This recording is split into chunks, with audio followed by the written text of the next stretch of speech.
Namaskar. Hello and welcome to PGurus channel. I'm your host Sri Iyer. Equality Labs. What is this entity?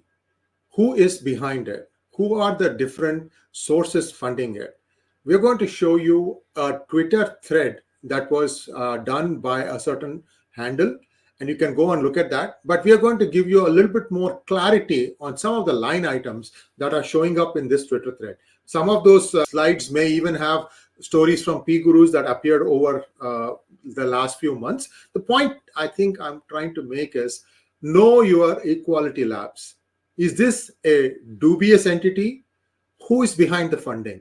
And why has the government not rebutted a very popular Indian channel's allegations? So all that you're going to see now. So let's take a quick look. Let us start by looking at what happened in the recent past, which is Google's determination that she should not be, that is Thenmozhi Soundararajan of Equality Labs, should not be addressing a group in Google. And in connection to that, the Equality Labs also was deplatformed, which means maybe Google was in negotiations to use their services. Now they have cut that. And many high-tech companies who may have signed up with Equality Labs, you may want to review your contracts, because there is a lot of questions being asked in this video, and it's all based on things that has been done, meticulous research, many things that as you see this video, you will understand that there are more questions than answers, and everything is involving around one individual. Everybody else seems to have a dubious past, and this one individual also, I have my own doubts. Let's go. The first one is that you saw this caste things rear its ugly head in Cisco. And I've told you about this in a previous hangout. I don't want to touch upon that. But suddenly you notice that Cisco was having an employee, raising questions that I was discriminated. The sad part was this person was allegedly the classmate of the other person who actually hired him. And he ended up accusing the other person of caste discrimination. Anyway, so this is all, water under the bridge. You can go back and read all about it. But the name Equality Labs has been around, but suddenly started surfacing in this case. The other thing they tried to do was the California Board of Education was trying to determine what to teach middle school kids. And at the last minute, this Thenmozhi Soundararajan makes a grand appearance.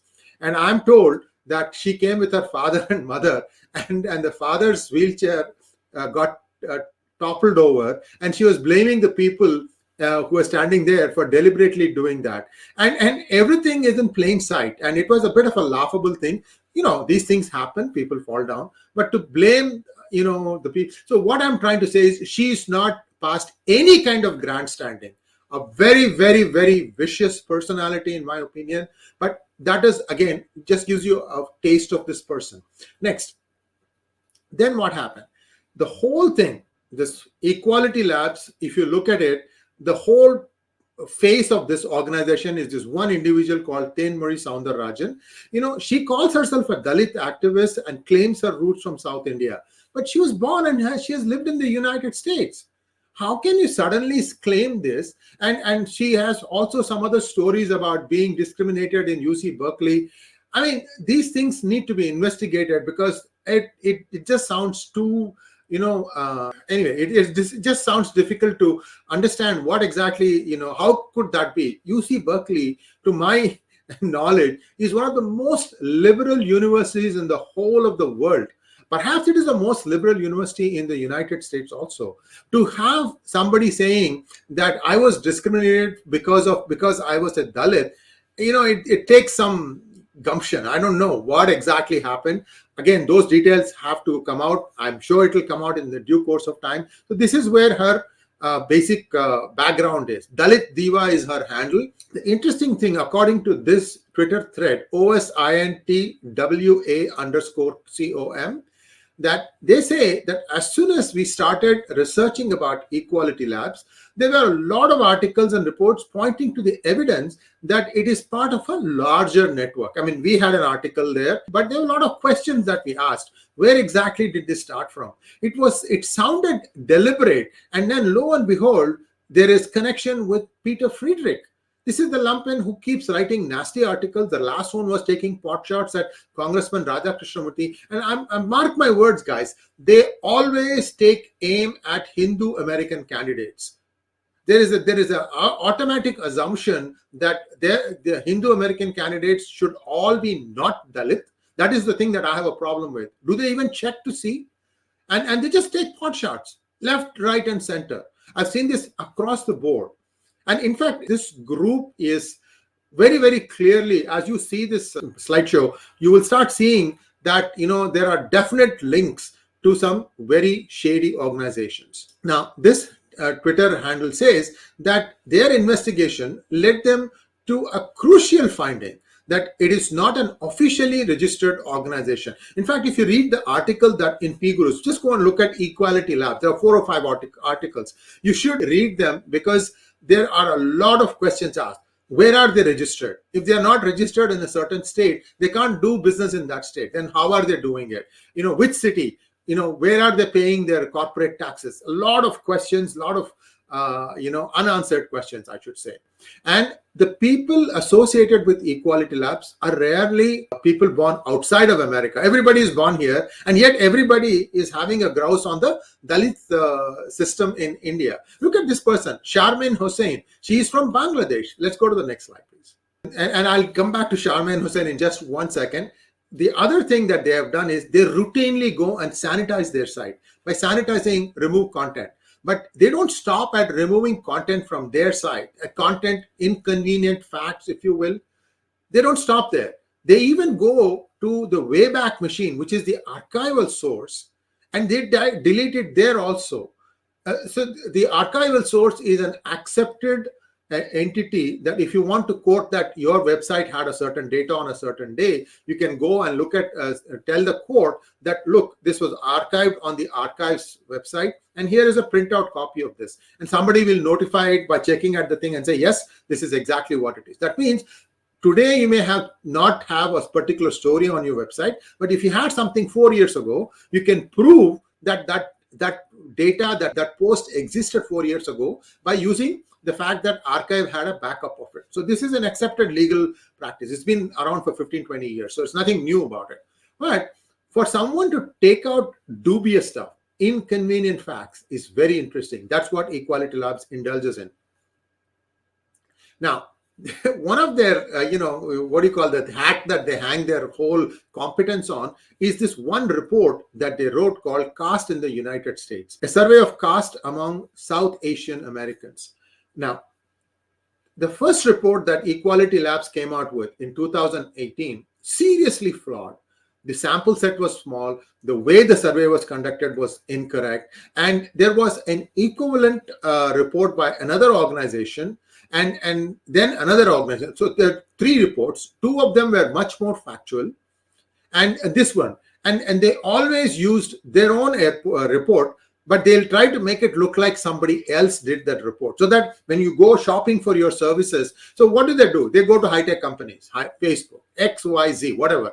They say, look, there has been determination that there is caste discrimination. And to buttress that, they had that Cisco lawsuit. Then they also tried to bring some sort of a resolution in Santa Clara County. That thing, there was a commission formed specially to look at this. The members on the commission had some dubious credentials. That was challenged. Then even after that, they plowed on. They are not going to stop. Then they started finding that this subject is a lot more complicated than what they thought it would be. So the commission dissolved. Right now, Santa Clara County thinking of forming one more commission. I hope they come to their senses. This is a waste of taxpayer money. And I hate it when taxpayers' money gets wasted. It doesn't matter whether it's US or India. Wherever I pay taxes, if I see that there is a definite, deliberate attempt to waste taxpayer money, I call it out. So that's what is the thing. Now, if you look at the next slide that I have here, this is from Republic TV. In the Republic TV, they were making some very serious allegations. Why does this become important? 2 days or 3 days ago, you may have seen my other hangout about Blinken. Blinken was quoting extensively from the USCIRF. Now, in 2022, the USCIRF has denoted India as a country of particular concern. I have a blow-by-blow, point-by-point analysis of what they are claiming in that report. I'll share that. I think that's a separate report that will come in a few days. It's a lot of work for me to do that. Our team is looking at all the things. We have got most of our data right. We are going to talk about that in some detail. But look at what this reputable channel, Republic TV, in fact, it is probably one of the top 3 channels in India, and they are saying that USCIRF, in essence, is being controlled by interests which are associated with several terrorist organizations and also with ISI. Let's take a quick look. I'm going to come closer so I can read what I'm talking about. So if you take a look at some of the members, first on the top, Harrison Aikens. This person is a former Pak High Commissioner of United Kingdom. Next, you have Anurima Bhargava, the token Hindu, as woke as they get. Okay, and she was a government fellow at Open Society Foundations, which is run by George Soros. So you have the George Soros implant right there. Next, the other person is Nadine Mainza. She is the USCIRF chair, and Professor Angana Chatterjee. Both are having links with an ISI agent. Can you believe this? I mean, USCIRF has been completely taken over by ISI and IAMC. And here's the other one. Terry Allen, Fidelius Government Relations, is part of IAMC. Now, this is a serious channel. Has the USCIRF rebutted this? No. But why is Secretary of State Anthony Blinken using such a dubious source and then trying to apply pressure on India? He doesn't like the fact that India is buying oil from Russia. Yes, it goes against the narrative. But isn't most of the Western Europe also buying oil from Russia? What about them? So this kind of asymmetric application of pressure is just not on.